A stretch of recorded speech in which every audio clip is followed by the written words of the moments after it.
चले भाई लोग स्टार्ट करते हैं हमारे आज के टॉपिक को। हमारा आज का टॉपिक हमारे क्लास 12th इकोनॉमिक्स की जो जंग मेरे साथ शुरू करी है आप लोग ने, उसी में चैप्टर 18 गवर्नमेंट बजट होने वाला है ना।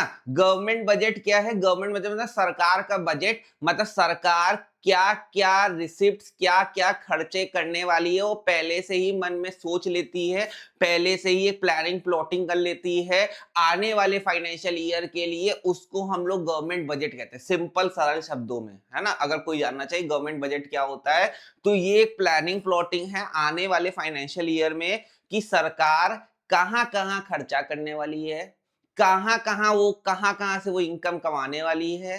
ठीक है, आने वाले फाइनेंशियल ईयर में, बार बार बोल रहा आने वाले फाइनेंशियल ईयर में, अभी के लिए नहीं, मतलब फ्यूचर लुकिंग है ना। ये फ्यूचर लुकिंग है, फ्यूचर के लिए प्लानिंग प्लॉटिंग कर रही है कि भाई इस डिपार्टमेंट को इतना फंड हम देंगे और इस डिपार्टमेंट हमको इतना फंड देगा, मतलब रिसिप्ट के तौर पे। तो वो सारी प्लानिंग प्लॉटिंग करके, है ना, जो भी फंड्स इकट्ठा होंगे, है ना, और उसमें से जो खर्चा किया जाएगा वो सब तुम्हारा क्या दिखता है? गवर्नमेंट बजट दिखता है।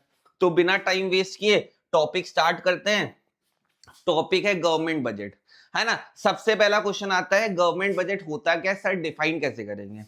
तो देखो गवर्नमेंट बजट क्या है, ये एक एनुअल फाइनेंशियल स्टेटमेंट है। अंडरलाइन करने वाली बात क्या है, ये एक एनुअल फाइनेंशियल स्टेटमेंट है। कोई पूछे गवर्नमेंट बजट क्या है, एक एनुअल फाइनेंशियल स्टेटमेंट है, एक साल का स्टेटमेंट है, फाइनेंशियल स्टेटमेंट है, describing in details the estimated receipts, मतलब एस्टिमेट कर रहे हैं आने वाले साल में कितना खर्चा होने वाला है, सॉरी कितना पैसा आने वाला है, तो estimated receipts and proposed expenditure, और कहां कहां हम खर्चा करने के लिए सोच रहे हैं तो उसके लिए प्रपोजल रखना पड़ेगा, प्रपोज एक्सपेंडिचर, कि हम यहाँ हाईवे बनवाएंगे सर, इतने हाईवे बनवाने हैं हमको, तो propose expenditure and disbursement of government under various heads for the financial और fiscal year। आने वाले फाइनेंशियल ईयर या फिस्कल ईयर, नाम दोनों हो सकते हैं, फाइनेंशियल या फिस्कल ईयर। अब ये जो बजट है भाई, इसके कुछ फीचर्स होते हैं। ये एनुअली प्रिपेयर किया जाता है, बिल्कुल सही बात है सर, है ना। एनुअली प्रिपेयर किया जाता है, एनुअली प्रिपेयर किया जाता है मतलब एक फाइनेंशियल ईयर के लिए, एक एफवाई ईयर के लिए प्रिपेयर होता है। अब दो तरह के ईयर्स होते हैं, एक फाइनेंशियल ईयर और एक कैलेंडर ईयर। आप अकाउंट से पढ़ के आए, फाइनेंशियल ईयर 1 अप्रैल से चालू होता है और 31 मार्च तक जाता है। तो बजट भी 1 अप्रैल से 31 मार्च तक के लिए प्रिपेयर किया जाता है। ठीक, ये एक सारी रिसिप्ट्स यानी इनकम और एक्सपेंडिचर का समझो मिक्सचर है। जो जो इनकम होने वाली है, जो एस्टिमेट किया जा रहा है, और जो जो खर्चों का हम सोच रहे हैं कि हम करेंगे, उन सब का मतलब एक स्टेटमेंट है बजट। ठीक, और एक जनरल नॉलेज का क्वेश्चन मैं आपसे पूछता हूं, है ना, वीडियो पॉज करके, मतलब मेरे बताने से पहले पहले आप आंसर सोचोगे कि बताइए बजट कब आता है ना।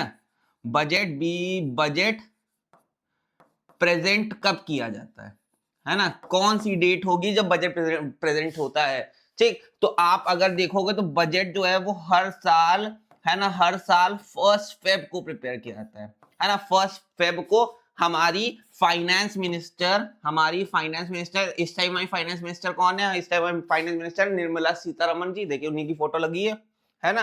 तो 1 फेब को, है ना, हमारा बजट प्रेजेंट किया जाता है। और इस बजट को प्रेजेंट करने से पहले एक दिन पहले, है ना, हमारे जो चीफ इकोनॉमिक एडवाइजर है ना, एक फाइनेंस मिनिस्टर निर्मला सीतारमण जी, हमारे चीफ इकोनॉमिक एडवाइजर, है ना, ये एक और डॉक्यूमेंट एक दिन पहले, मतलब 1 फरवरी को आने वाला है, तो 31 जनवरी को, है ना, 31 जनवरी को एक दिन पहले एक डॉक्यूमेंट लेके आते हैं, उसको कहते हैं इकोनॉमिक सर्वे। ये जो डॉक्यूमेंट है, ये हमारी कंट्री की एग्जैक्ट पोजीशन बताता है।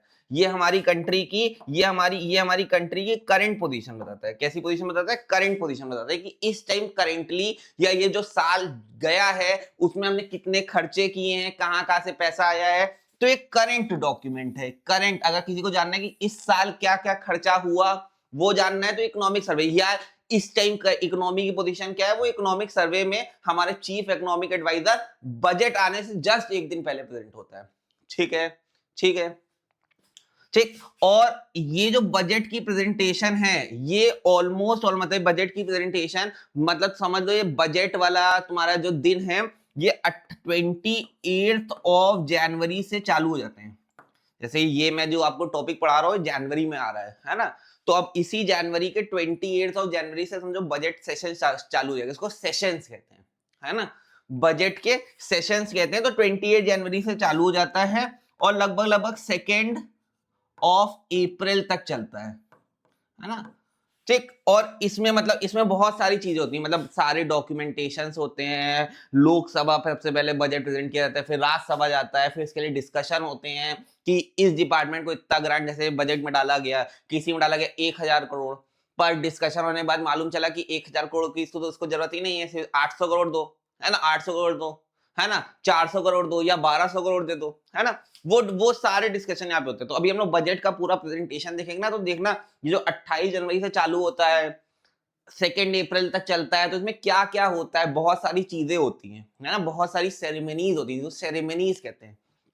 जैसे पता नहीं आपको मालूम है या नहीं मालूम है, मतलब जिस दिन बजट आता है, जैसे 1 फेब को आ रहा है, तो बजट लोकसभा में सबसे पहले लोकसभा में प्रेजेंट किया जाता है। तो लोकसभा में आने से पहले ना एक सेरेमनी होती है ना, उसको हम लोग हलवा सेरेमनी कहते हैं। हमारी फाइनेंस मिनिस्टर मतलब जितने भी लोग होते हैं उनके लिए हलवा प्रिपेयर करते हैं। हलवा सेरेमनी में हलवा खिलाया जाता है, मतलब पहले वो इंडिया बोला था ना, कुछ मतलब कुछ अच्छा करने से पहले मुंह मीठा कराए, तो पहले मुंह मीठा करा जाता है। तो ऐसे ही वो पूरा प्रोसेस चलता है। तो 28 जनवरी से 2 अप्रैल तक बहुत सारे सेशंस होते हैं। सबसे पहले बिल आया लोकसभा में, डिस्कशन हुआ, राज्यसभा गया, राज्यसभा के बाद सारे इंडिविजुअल डिपार्टमेंट से उनके बजट जो एलोकेट हुआ है उसका डिस्कशन होता है, वोटिंग होती है, सब चीजें होती है, मतलब ठीक है।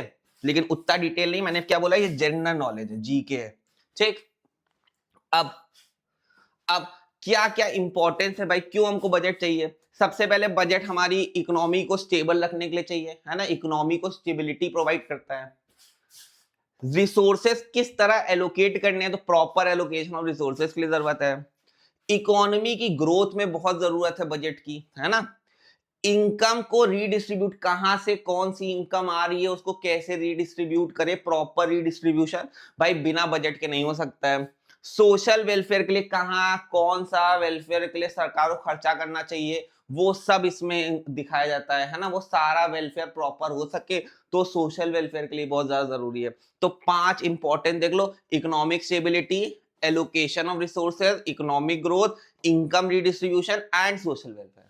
ठीक, एग्जाम में क्वेश्चन बन सकता है कि define government budget and its need and importance. तो 5 नीड 5 इंपॉर्टेंस हमने याद कर ली, ठीक ठीक।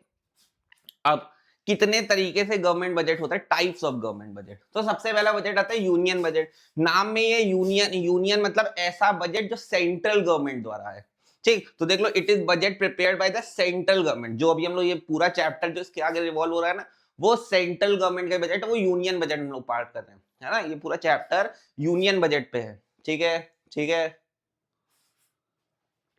चलिए, अब दूसरा बजट आता है, उसको कहते हैं state budget. It is the budget prepared by the state government, है ना। ये जो बजट है ये कौन प्रिपेयर करता है, नाम में ये स्टेट बजट, तो स्टेट गवर्नमेंट प्रिपेयर करेगी, ठीक। फिर और कौन सा आता है, फिर आता है परफॉर्मेंस बजट। परफॉर्मेंस बजट कौन सा बजट होता है, ये जैसे कोई भी बजट किसी भी मतलब स्पेसिफिक फंक्शन परफॉर्म करने के लिए किया गया हो। जैसे एक हाईवे बनाना है ना, वो नया हाईवे हमको चाहिए इस साल, है ना, तो हमने उसके लिए जो बजट प्रिपेयर किया वो परफॉर्मेंस बजट है ना। जो भी बजट किसी भी कोई भी एक स्पेसिफिक चीज को करने के लिए जो बजट बनाया जाए उसको परफॉर्मेंस बजट कहते हैं। देखो क्या लिखा है, public expenditure in terms of function, कोई भी फंक्शन के लिए, कोई भी प्रोग्राम के लिए, कोई भी एक्टिविटीज के लिए, अचीवमेंट के लिए जो बजट बनाया जाता है उसको परफॉर्मेंस बजट कहते हैं। जैसे जैसे मैंने बोला मेरे को एक हाईवे बनाना है जो लखनऊ को कहां कनेक्ट करेगा, लखनऊ को सीधा कनेक्ट करेगा हमारे किससे, हमारे फॉर एग्जांपल कनेक्ट कर रहा है हमारे साउथ से, है ना, साउथ में किससे, बैंगलोर से, कि 2 घंटे में लखनऊ से बाय रोड बैंगलोर पहुंचाना है। तो उसके लिए जो हम लोग बजट बना रहे हैं, उसके लिए जो हम बजट बना रहे हैं, है ना, वो कौन सा बजट होगा, परफॉर्मेंस बजट, परफॉर्मेंस बजट हो गया, ठीक है। हमने एक स्पेसिफिक पर्पस के लिए, एक स्पेसिफिक परफॉर्मेंस के लिए बजट बना लिया, है ना। वो स्पेसिफिक कोई भी फंक्शन हो सकता है, कोई भी प्रोग्राम हो सकता है है ना, कोई भी एक्टिविटी हो सकती है ना, उसकी अचीवमेंट के लिए जो बजट बनाया जा रहा है उसको परफॉर्मेंस बजट कहती है। फिर अगला बजट आता है, उसको कहते हैं सप्लीमेंट्री बजट। ये एक एडिशनल बजट होता है जो तुम्हारा ओरिजिनल बजट बनाया गया उसके बाद, मतलब कोई तुमने फॉर एग्जांपल 1 फरवरी को एक बजट आया, है ना, वो बजट मतलब प्रॉपर नहीं था, उसमें भाई कमियां आ गई कुछ, तो एक और नया बजट आया, उसको सप्लीमेंट्री बजट कहते हैं। जैसे जैसे भाई जिस साल इलेक्शन होता है ना, उस साल 2 बजट आते हैं। बहुत लोगों को पता नहीं, आपको मालूम है या नहीं मालूम है ना, जिस साल इलेक्शन होता है उस साल 2 बजट आते हैं। जैसे 2025 में इलेक्शन हुआ है ना, 2025 में इलेक्शन था, इलेक्शन ईयर था, सेंट्रल गवर्नमेंट का इलेक्शन था, तो उस साल 2 बजट आएंगे। एक इंट्रीम बजट आएगा, मतलब वो छोटे टाइम पीरियड के लिए जब तक इलेक्शन नहीं हो जाता है। फिर इलेक्शन होने के बाद एक और बजट आता है, उसको फुल बजट यानी उसको गवर्नमेंट का बजट कहते हैं। ठीक, तो वो जो पहले इलेक्शन होने से पहले जो बजट आया उसको सप्लीमेंट्री बजट कह दिया, ठीक है, या इंट्रीम बजट कह दिया, ठीक है। तो additional budget to original budget provisions are insufficient, है ना, जो तुम्हारा ओरिजिनल बजट था वो थोड़ा इनसफिशिएंट था, मैंने क्या बोला, इनसफिशिएंट था ओरिजिनल बजट, तो उसके सप्लीमेंट्री में से ओरिजिनल बजट में लिखा था कि 1,000 करोड़ का खर्चा होगा, लेकिन इस साल लग गया 12,000 करोड़, है ना, 1,000 करोड़ लिखा था लेकिन लग गया 12,000 करोड़, तो उस 12,000 करोड़ को यूटिलाइजेशन करने के लिए वो कहां से आएगा, कैसे आएगा, तो एक जो नया बजट लाया गया उसको सप्लीमेंट्री बजट कहा गया। ठीक, ये दोनों वैसे आपके कोर्स में है नहीं, लेकिन ये समझो ये बुक में लिखा था तो मैंने आपको बता दिया कि मान लो एग्जाम में एमसीक्यू आ जाए, सीयूईटी देंगे वहां पे आ जाए, ठीक है, कि ऐसा कौन सा बजट है जो एडिशनल एक्सपेंडिचर दिखाता है, तो सप्लीमेंट्री बजट है। ठीक, फिर रेवेन्यू बजट, ऐसा बजट जो सरकार के जहां जहां रेवेन्यू एक्सपेंडिचर होने वाले, रेवेन्यू एक्सपेंडिचर यानी जो रिकरिंग होते हैं, जो डे टू डे खर्चे होते हैं, रिकरिंग डे टू डे खर्चे मीट करने के लिए जो बजट बनाया जाता है उसको हम लोग रेवेन्यू बजट कहते हैं। कैपिटल बजट मतलब ऐसा बजट, है ना, ऐसा बजट जो किसी कैपिटल एसेट को क्रिएट करने के लिए बनाया जाए, है ना, तो ये once in a blue moon होते हैं, है ना, once in a blue moon मतलब रोज रोज वाले खर्चे नहीं, बड़े खर्चे, है ना, उसको कैपिटल बजट कह दिया। फिर अब जब भी हम लोग गवर्नमेंट बजट की बात करते हैं तो गवर्नमेंट बजट, भाई बजट 2 हिस्सों में बटा होता है, बजट में 2 चीजें दिखाई जाती हैं, सरकार कहां कहां से पैसा कमाएगी और कहां का खर्चा करेगी। तो सरकार के सारे रिसिप्ट्स आते हैं गवर्नमेंट बजट के कंपोनेंट्स में, और एक्सपेंडिचर आते हैं। अब अब ये जो रिसिप्ट्स होती है वो 2 तरह की हो सकती है, रेवेन्यू रिसिप्ट मतलब डे टू डे, मतलब रोज रोज आने वाली पैसा, और कैपिटल रिसिप्ट मतलब रोज रोज नहीं आएगी, once in a blue moon हो सकती है। सेम एक्सपेंडिचर भी 2 हो सकते हैं, रेवेन्यू एक्सपेंडिचर या फिर कैपिटल एक्सपेंडिचर। अब रेवेन्यू रिसिप्ट में आओगे तो 2 तरह से रेवेन्यू कमा सकती है सरकार, टैक्स करके, है ना, और बिना non tax revenue, tax revenue, non tax revenue. Capital receipt में आओगे तो कैपिटल रिसिप्ट में या तो उधार ले लिया, बोरो कर लिया, या तो कोई लोन हमने दे रखा था उसकी रिकवरी कर ली हम लोगों ने, बोरोइंग्स और लोन रिकवरी आता है किसमें, कैपिटल रिसिप्ट में। रेवेन्यू एक्सपेंडिचर में सैलरीज आती है, सब्सिडीज आती है, तुम्हारे इंटरेस्ट आते हैं, आपको दिख नहीं रहा होगा यहाँ पे इंटरेस्ट है, थर्ड पॉइंट क्या है, इंटरेस्ट, थर्ड पॉइंट क्या है, इंटरेस्ट। ठीक, सैलरीज आती है, सब्सिडीज आती है, इंटरेस्ट आता है।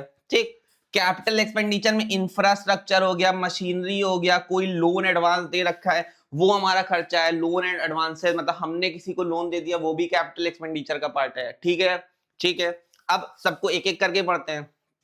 सबसे पहली बात आती है रेवेन्यू रिसिप्ट्स की, है ना, मतलब ये जो हम लोगों ने अभी ये सारे पूरा एक चार्ट में देखा ना, उसको एक एक करके पढ़ते हैं। रेवेन्यू रिसिप्ट्स, तो रेवेन्यू रिसिप्ट्स क्या रिसिप्ट्स हैं, दो receipt of the government which do not create any liability और do not lead to any creation of asset. ऐसी रिसिप्ट्स जिससे कोई लायबिलिटी क्रिएट ना हो, ना ही कोई एसेट जनरेट हो, उस तरह की रिसिप्ट को हम लोग कैसी रिसिप्ट कहते हैं, रेवेन्यू रिसिप्ट कहते हैं। ये जो रेवेन्यू रिसिप्ट है ये रेगुलर और रिकरिंग होती है नेचर में, है ना। फीचर्स याद कर लो, do not create liability, do not create assets, received regularly, used to meet day to day expenditure, include tax and non tax income, है ना, है ना। तो रेवेन्यू रिसिप्ट क्लियर है, रेवेन्यू रिसिप्ट क्लियर है, कोई बहुत ज्यादा हाईलाइट वाली बात नहीं है। मेन इंपॉर्टेंट बात बस यही याद रखना, रेवेन्यू रिसिप्ट क्या होती है, रेगुलर और रिकरिंग होती है। वहीं पे capital receipt day to day खर्चे मीट करने के लिए, मतलब वो नॉन रिकरिंग होती है, नहीं होती है। ठीक है, अब ये जो सबसे पहली रिसिप्ट है ना, मैंने बोला था ना ये रेवेन्यू रिसिप्ट है, इसके 2 पार्ट है, रेवेन्यू रिसिप्ट के 2 पार्ट, एक टैक्स एक नॉन टैक्स से। तो सबसे पहली बात आती है, अब तुमने टैक्स से कैसे कमाया, तो टैक्स 2 तरह के हो सकते हैं, डायरेक्ट टैक्स, इनडायरेक्ट टैक्स, है ना। कोई पूछे डायरेक्ट टैक्स क्या होता है, तो डायरेक्ट टैक्स वो टैक्स होता है जिसका impact and incidence same person पे हो। मैंने क्या बोला, इम्पैक्ट और इंसिडेंस अगर सेम पर्सन पे है तो वो डायरेक्ट टैक्स है। इनडायरेक्ट टैक्स जिसका impact and incidence to different persons पे हो, उसको हम लोग इनडायरेक्ट टैक्स करते हैं। जैसे डायरेक्ट टैक्स में आता है इनकम टैक्स, भाई तुम्हारा नाम लिखा था जब बिल आया, जब इनकम टैक्स आया तुम्हारा नाम लिखा था और भरा भी तुमने ही, तो इनकम टैक्स है ना, डायरेक्ट टैक्स है। लेकिन जब तुम मैकडी जाते हो तो तुमसे जीएसटी चार्ज करता है। वो जो टैक्स चार्ज सरकार ने टैक्स लगाया मैकडी पे, और मैकडी ने वो टैक्स किससे मतलब चार्ज किया, किससे वो टैक्स वसूला, हमसे, है ना, कंज्यूमर से। नाम मैकडी का लिखा था लेकिन एक्चुअली वो वसूल किससे रहा है, वो वसूल रहा है हम कंज्यूमर से। ठीक, तो कैसा टैक्स हो गया, इनडायरेक्ट टैक्स हो गया। तो इम्पैक्ट इंसिडेंस दो अलग अलग इंसानों पे होगा तो indirect, impact incidence same person पे होगा तो डायरेक्ट टैक्स। ठीक, अब डायरेक्ट टैक्स में इनकम टैक्स आ गया paid by individual, corporate tax आ गया जो फर्म पे करती है।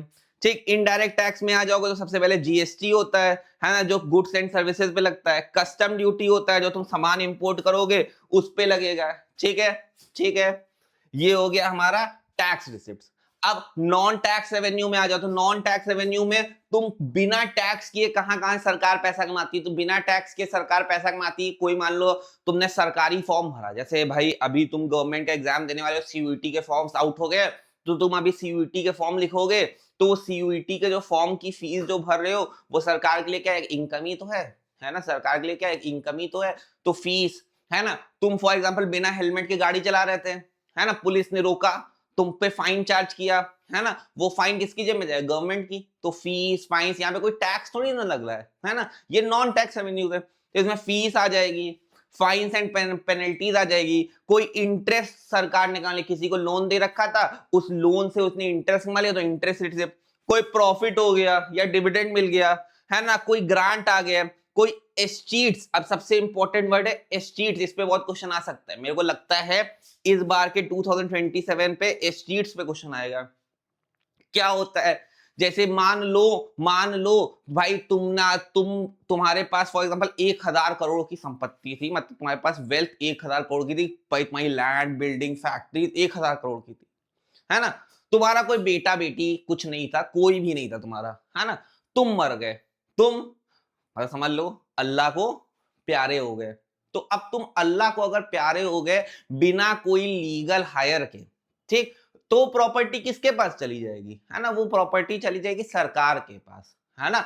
जब कोई इंसान बिना लीगल हायर के, है ना, बिना किसी नॉमिनी के मर जाता है तो जो उसकी प्रॉपर्टीज होती हैं, है ना, जो उसकी प्रॉपर्टीज होती हैं वो सरकार अपने पास ले लेती है ना। तो वो क्या हो गया, वो एस्टीट्स हो गया, वो सरकार के लिए प्रॉफिट है, वो सरकार के लिए एक तरह का रेवेन्यू ही तो है, सरकार के पास पैसा चला गया। जैसे मेरे बैंक अकाउंट में 1 करोड़ रुपए पड़े थे, ठीक, अब मैंने बिना किसी को नॉमिनी बनाए, बिना किसी को मेरे घर में मालूम, मैं निपट गया, मैं मान लेता मैं निपट गया, ठीक। तो अगर मैं निपट गया बिना 1 करोड़ रुपए किसी को बताए, वो बैंक में पड़े रहे, तो थोड़े दिन बाद सरकार क्या करेगी, सरकार उसको उठा के आरबीआई भेज देगी, मतलब जो जिस भी बैंक पड़ा था, फॉर एग्जांपल मेरा बैंक यूनियन बैंक है, तो यूनियन बैंक पड़ा तो यूनियन बैंक से वो पैसा 10 मतलब जब भी मैं मरा बहुत दिन बैंक इनऑपरेटिव था, अब आरबीआई ने उसको अपने अंडर ले लिया, आरबीआई के पास वो पैसा चला गया, आरबीआई ने गवर्नमेंट के फंड में डाल दिया, वो क्या हो गए, एस्टीट्स हो गए, वो एस्टीट्स हो गए।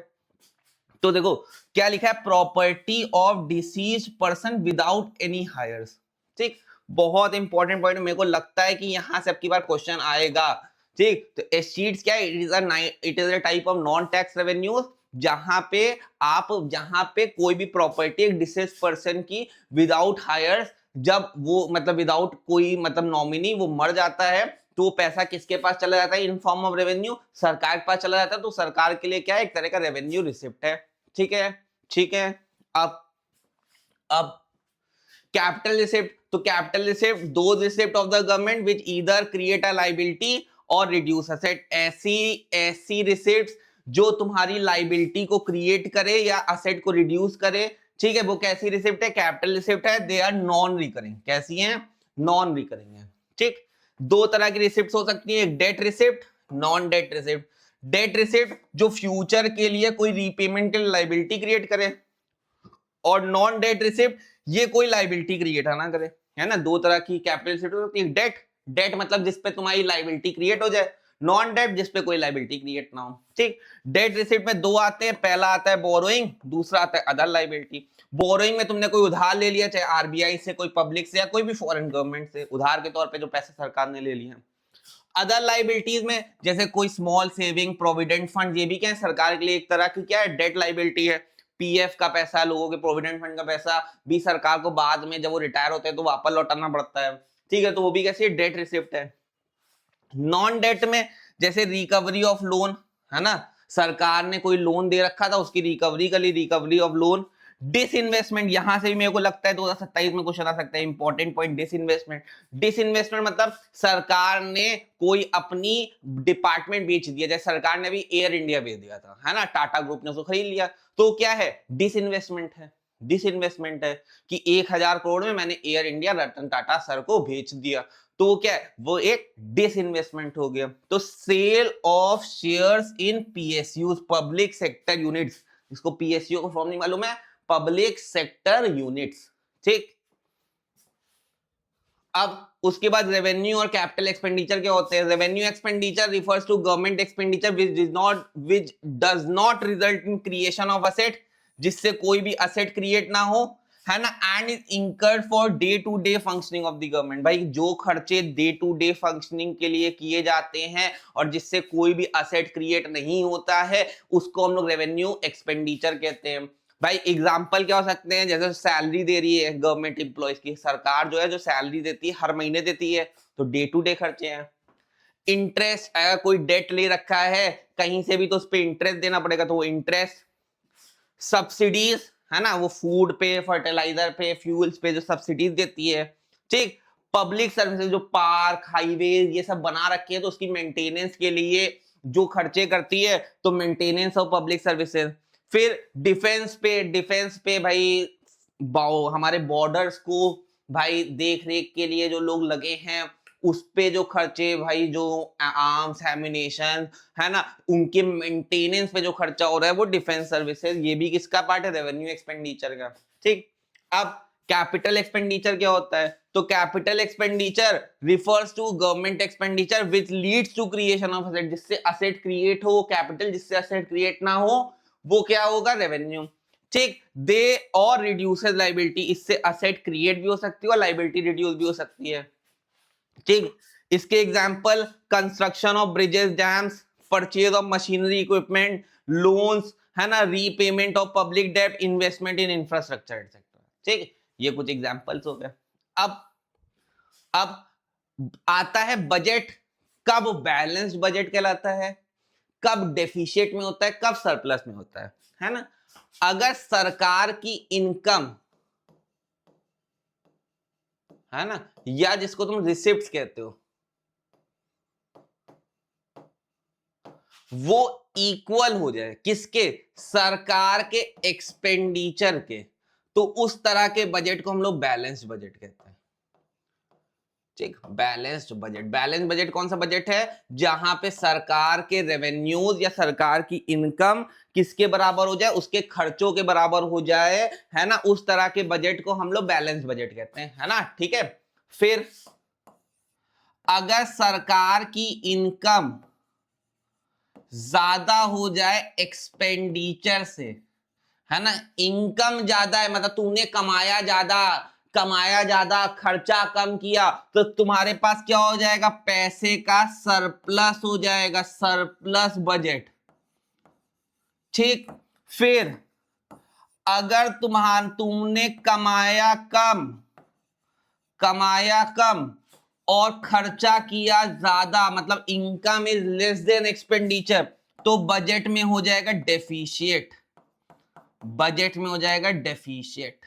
ठीक है, ठीक है, तीन केस हो सकते हैं, इनकम बराबर एक्सपेंडिचर, सरकार का बजट बैलेंस्ड है, income greater than expenditure, surplus है, income less than expenditure, deficit है। ठीक, ठीक, ठीक, अब ये जो हमारा डेफिशिएट हो रहा है, ये डेफिशिट या तीन तरह, ये जो डेफिशिट है वो तीन तरह के डेफिशिट शो कर सकता है।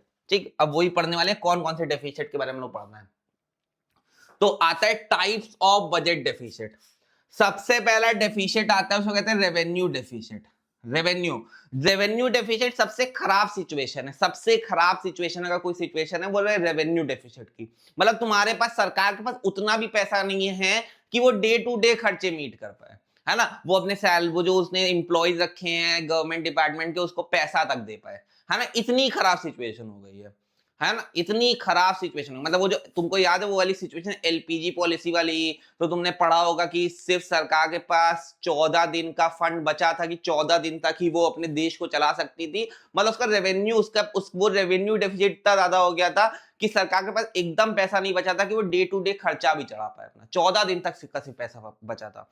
तो हमारे जो फाइनेंस मिनिस्टर थे, है ना, वो कहाँ गए, वो आईएमएफ गए थे, वहां से वो लोन लेके आए थे, है ना। और तो आईएमएफ ने तीन वो रखी थी कि हमको फिक्स एक्सचेंज रेट से फ्लेक्सिबल एक्सचेंज रेट पे कन्वर्ट करना पड़ेगा।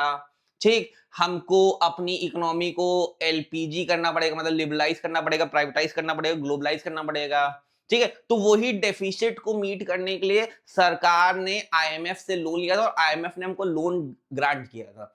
कब की बात बता रहा हूं, जब हमारे फाइनेंस मिनिस्टर कौन थे, मनमोहन सिंह, है ना। सबसे खराब सिचुएशन किसी भी कंट्री की मानी जाती है रेवेन्यू डेफिसिट। क्या होता है रेवेन्यू डेफिसिट में कि तुम्हारी रेवेन्यू रिसिप्ट बहुत कम हो जाती है रेवेन्यू एक्सपेंडिचर से।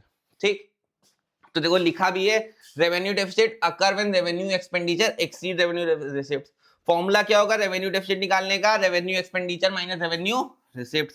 ठीक, ठीक, क्या दिखाता है, it shows government irregular income is insufficient to meet his regular expenses. Okay okay, अब रेवेन्यू डेफिसिट अगर हो गया तो इसके कुछ इंप्लीकेशंस हैं कि भाई सरकार ने डेट ज्यादा ले रखा होगा, है ना, उधारी ज्यादा ले रखी होगी, तो इंक्रीज इन पब्लिक डेट, तभी इतना ज्यादा डेट ले रखा है, उसी वजह से भाई वो इतना ज्यादा इंटरेस्ट देती है कि उसको अपनी कंट्री को ही चलाने के लिए पैसा कम पड़ रहा है। ठीक, रिडक्शन इन कैपिटल फॉर्मेशन, भाई ज्यादा ज्यादा रेवेन्यू डेफिसिट होगा तो कोई कैपिटल तो फॉर्म कर ही नहीं सकते क्योंकि सारा पैसा तो डे टू डे खर्चों में खत्म हो जा रहा है। ठीक है, फिर इन्फ्लेशनरी प्रेशर, भाई इन्फ्लेशन ज्यादा हो जाएगा इकोनॉमी में, है ना, बहुत महंगाई आ जाएगी, इन्फ्लेशन ज्यादा हो जाएगा, इन्फ्लेशन ज्यादा हो जाएगा। ठीक है, फिर बर्डन ऑन फ्यूचर जनरेशन, भाई आने वाली जो फ्यूचर है उस पे भाई बर्डन बढ़ता ही बढ़ता जाएगा डेट का, तो बर्डन ऑन फ्यूचर जनरेशन। ठीक, फिर वीक फाइनेंशियल हेल्थ, है ना, भाई इकोनॉमी भाई अंदर से कमजोर होती चली जाएगी, है ना, उसकी फाइनेंशियल हेल्थ मतलब अंदर से खोखली इकोनॉमी होती जाएगी। बोलते हैं ना कि भाई शरीर तो बहुत मोटा ताजा, लोग देखे नहीं हो, कुछ लोग बहुत हेल्दी होते हैं, बहुत चबी होते हैं, लेकिन अंदर से देखोगे तो अंदर से उनकी हेल्थ बिल्कुल बहुत कमजोर होती है। थोड़ा थोड़ा उनको ट्रैक व्रैक पे ले जाओ या थोड़ा उनको जीना वीना चलवा दो तो बिल्कुल हाफने लगते हैं, है ना। जैसे अभी अभी हम कुछ दोस्त लोग ट्रैक पे गए थे, है ना, भाई मैं अपना पर्सनल एक्सपीरियंस बता रहा हूँ, मैं ही हाफने लगा था वहां पे। तो भाई तुरंत मेरे को समझ में आ गया यार अब थोड़ा बाहर वार का बंद करना पड़ेगा, है ना, थोड़ा हेल्थ पे ध्यान देना पड़ेगा वरना जल्दी ऊपर वाला बुला लेगा, है ना। तो ऐसे ही इकोनॉमी भी है। ठीक, ज्यादा रेवेन्यू डेफिसिट हो जाएगा तो वो उसकी फाइनेंशियल हेल्थ को क्या दिखाएगा, बहुत वीक है। ठीक है, तो ये कुछ इंप्लीकेशन है। सबसे पहला पब्लिक डेब्ट बढ़ जाएगा, कैपिटल फॉर्मेशन का रिडक्शन हो जाएगा, इन्फ्लेशनरी प्रेशर हो जाएगा, बर्डन फ्यूचर जनरेशन के लिए बढ़ जाएगा और वीक फाइनेंशियल हेल्थ दिखाएगा।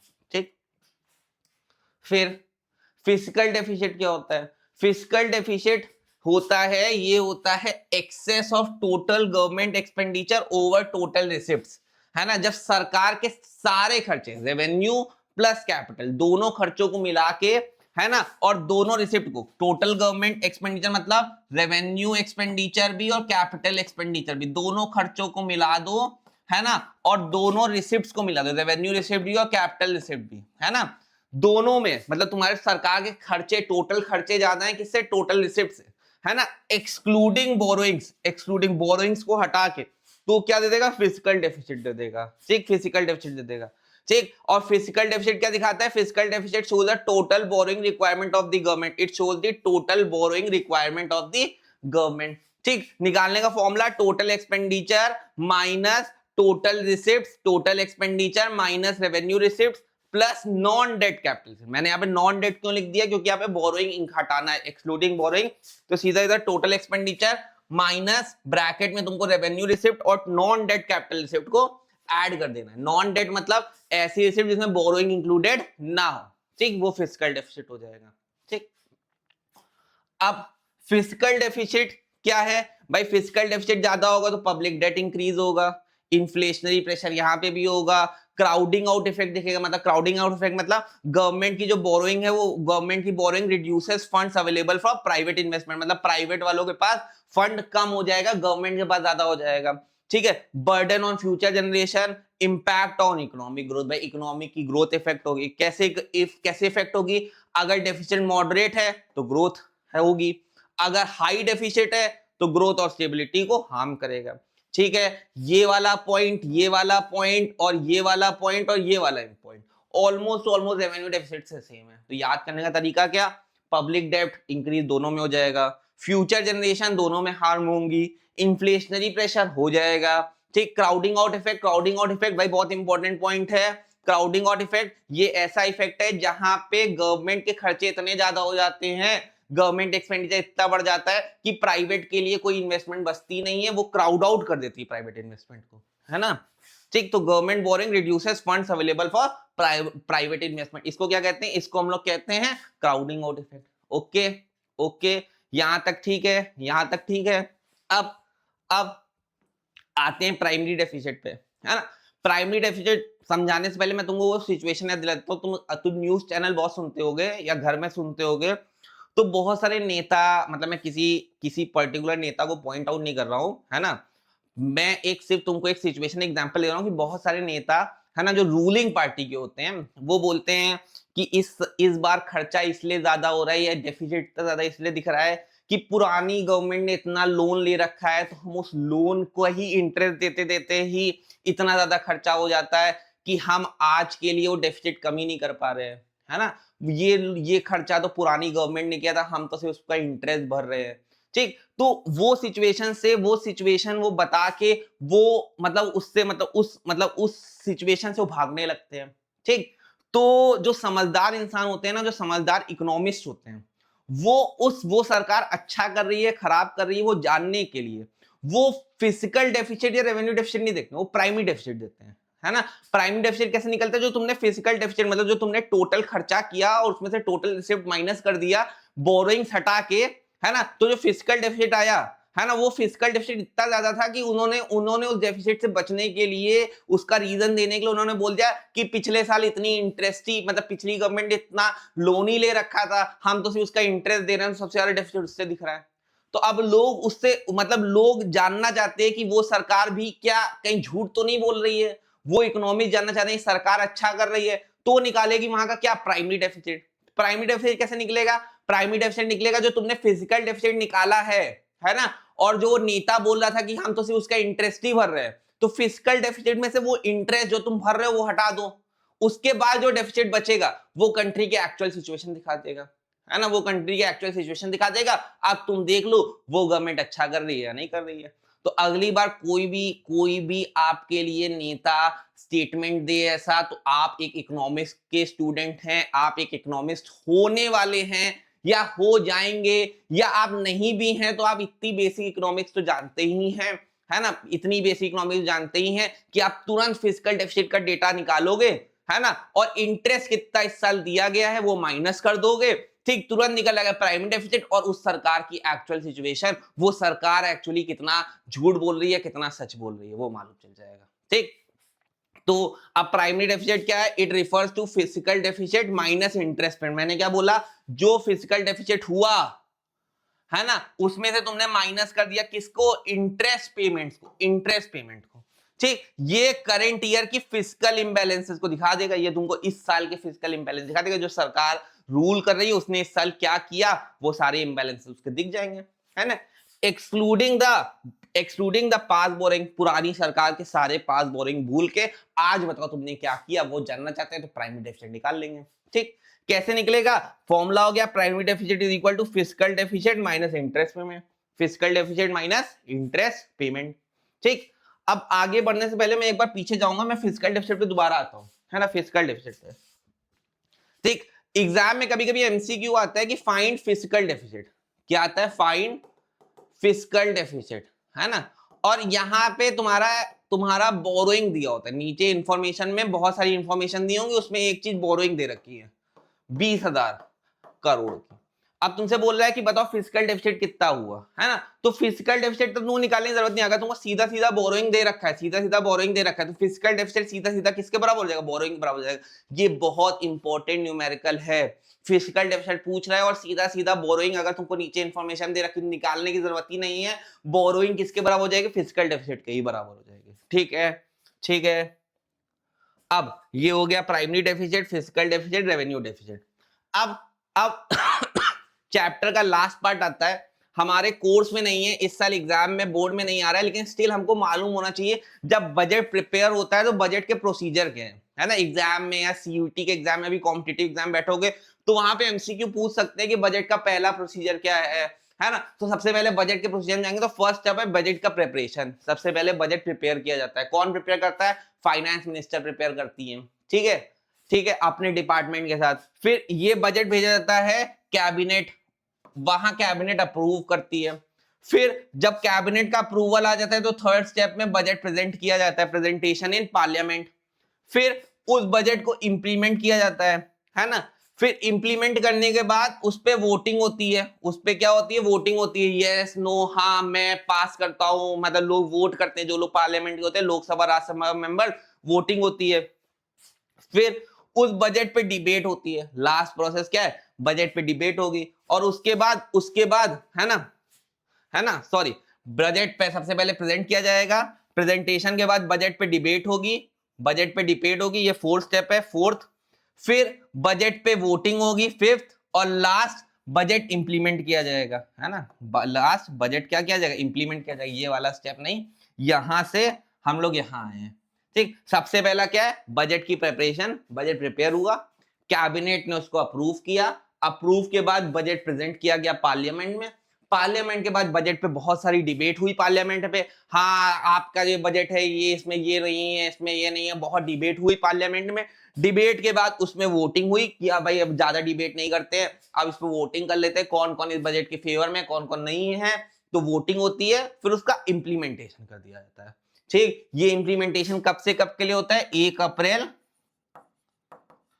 टू 31 मार्च तक के लिए होता है। ठीक है, ठीक है। इससे ज्यादा बजट चैप्टर में कुछ नहीं, मैंने बहुत डिटेल में पढ़ाया है। इतना ज्यादा डिटेल अगर आपने सुन लिया तो आपके लिए बहुत है ना। थ्योरी का पर्सपेक्टिव से देखोगे तो बहुत इंपॉर्टेंट चैप्टर है। रटना नहीं है, समझना है। रटना नहीं है, समझना है। समझ लोगे तो अपने आप आंसर्स लिख सकते हो। ठीक, अब चलिए, इससे ज्यादा चैप्टर में कुछ नहीं है। अगर आपको मेरा पढ़ाया ये टॉपिक समझ में आया है तो भाई मैंने तो अपना काम कर दिया। अब आपका काम बस इतना है, एक बार अपनी बुक से रीड कर लीजिएगा, और मेरा पढ़ाना अच्छा लगा है तो वीडियो को लाइक कमेंट करके जरूर जाइएगा। ठीक है, थैंक यू।